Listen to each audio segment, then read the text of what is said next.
fait le tour de l'actu hein, et tu as plein de choses à nous dire. Qu'est-ce que tu as retenu alors qui pourrait nous mettre de bonne humeur? Mais tellement de choses, Émilie. Mais 2021, c'est une tartine de bonheur. Et pourtant, on vient à peine de l'entamer. Alors, par quoi commencer? Tiens, je vais commencer par ce qui est écrit sur le prompteur. Dans l'actu, ces dernières semaines, on a beaucoup parlé de Noël. Oui. D'ailleurs, c'était comment tes vacances à Noël? C'était génial, j'ai vraiment bien mangé, T'es j'ai regonflée à profité, bloc, hein. je suis au top. Tu es rayonnante. Ouais. Je te remercie, toi aussi. Je te remercie, Nouvelle coupe tu n'étais de pas cheveux. nécessaire. C'est beau Noël, il y a des décorations, il y a les repas qui n'en finissent pas, les blagues de tonton René, les cadeaux. Mais une fois que c'est fini, c'est qui reste sur le carreau? Tonton René. Non, le sapin. Parce que chaque année, il y a 6 millions de sapins qui finissent à la poubelle ou alors en compost ou alors qu'on abandonne sur les aires d'autoroute. Alors oui, la plupart des sapins qu'on achète sur des productions spéciales pour Noël, et donc il n'y a pas à proprement parler de déforestation, mais quand même, est-ce que ça ne ressemble pas à un immense gâchis?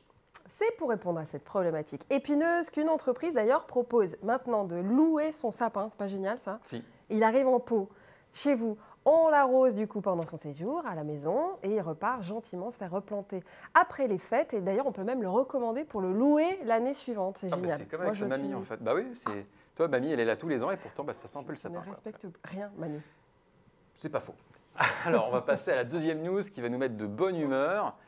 Dis-moi, Émilie, tu te rappelles de l'accord de Paris? Alors, dis-moi, c'était une histoire de dirigeants des pays du monde entier qui se réunissaient pour signer un accord pour limiter les émissions de CO2, c'est pas ça? Bonne réponse, tu marques un point. D'ailleurs, un accord qui a failli se transformer en désaccord de Paris. Oh là là, il y a encore un petit jeu de mots là, oui, j'ai le secret. Qui est beau. Et on peut lire avec joie sur l'excellent site ecopo.fr que le groupe Bouygues s'engage de manière concrète à réduire ses émissions de gaz à effet de serre d'ici à 2030 et s'aligne sur les objectifs de l'accord de Paris. Alors, il faut féliciter Bouygues, d'ailleurs. Félicitations, Bouygues.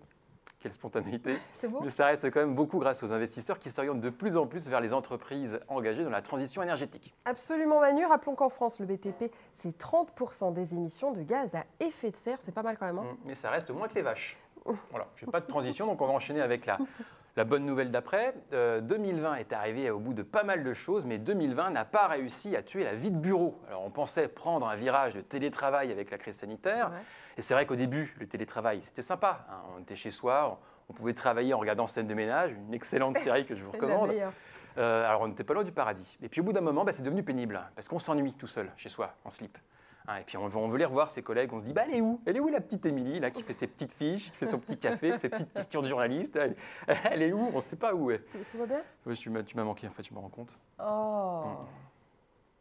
Tu dis pas, toi aussi? Si, toi aussi. Toi aussi. Spontanéité quand tu nous tiens. Oui, c'est m'a manqué. Allez, en tout cas, moi, je fais partie des 54% de télétravailleurs réguliers qui ont souffert et qui souffrent encore d'un sentiment d'isolement et qui réclament du lien social. Je te remercie. Un petit peu de considération de la part de ses collègues, ça compte aussi. Bien sûr. En parlant de lien social, Émilie, alors... devine ce qui est un excellent antidote contre le stress, la maladie et la crise sanitaire. Eh ben, le rire.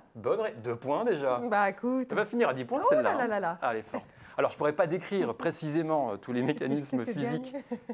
Tu verras. Je ne pourrais pas décrire donc, tous les mécanismes physiques qui se cachent derrière le rire, hein, tout ce que ça provoque de chimie dans le cerveau, parce que je ne suis pas... drôle. J'allais dire médecin, mais ça peut marcher aussi. Mais les chercheurs, eux, se sont penchés sur la question. Ils ont prouvé que le rire permettait d'augmenter la créativité, la résistance au stress ou encore la capacité à résoudre les problèmes. Alors, rions. Tout à fait. Et donc, rire au travail, ça peut être un bon moyen d'augmenter sa productivité. Alors, mais pour ceux qui n'arrivent pas à rire au travail parce qu'ils n'aiment plus leur travail, ils ne sont pas heureux. Qui n'ont pas Manu à côté d'eux, dans leur bureau. Je ne peux pas être partout. Oh là là là, c'est dur. Eh bien, il y a une bonne nouvelle qu'on peut lire dans Oui Demain. C'est un magazine qui nous apprend que environnement peut rimer avec emploi. Absolument. Puisque dans les années à venir, c'est 1 million d'emplois qui vont être créés par la transition énergétique. Ouais. Donc, on va voir si tu es qualifiée, Émilie. Allez. Attention, le quiz. Question. Encore un point. Qu'est-ce que je jette dans la poubelle jaune? Petit A, ma bouteille d'eau. Petit B, mon enfant. Le jaune, les emballages. Les emballages. Non, mais si tu changes aussi la question. Alors, il me fait des petits. Bon, j'ai gagné le point quand même. Tu as gagné le point, c'est un troisième point. Tu vas pouvoir devenir conseillère en gestion de déchets. Je te remercie, j'ai hâte de changer de Tout le monde a hâte. Tu as hésité quand même à la question. Alors moi, par exemple, je voulais bien finir ma vie en tant qu'éleveur de chèvres dans le Larzac. Tu as la coupe de cheveux pour. C'est vrai? Oh oui. Et le gilet à la maison. Et d'ailleurs, c'est l'autoroute pour toutes celles et ceux qui veulent finir éleveurs de chèvres, parce qu'en fait, on va avoir besoin de 20 000 bergers et bergères dans les 10 prochaines années. C'est une très bonne nouvelle, d'ailleurs. Tout à fait. Donc, n'attendez pas pour passer votre diplôme. Diplôme? Il faut un diplôme? Oui, pour être éleveur, il faut un diplôme, en fait, pour être berger. Il faut un brevet d'éleveur d'État. Un bé. Excellent, tu as une autre bonne nouvelle, Manu. Oui, et la meilleure des bonnes nouvelles, Ouais. j'ai fini ma chronique.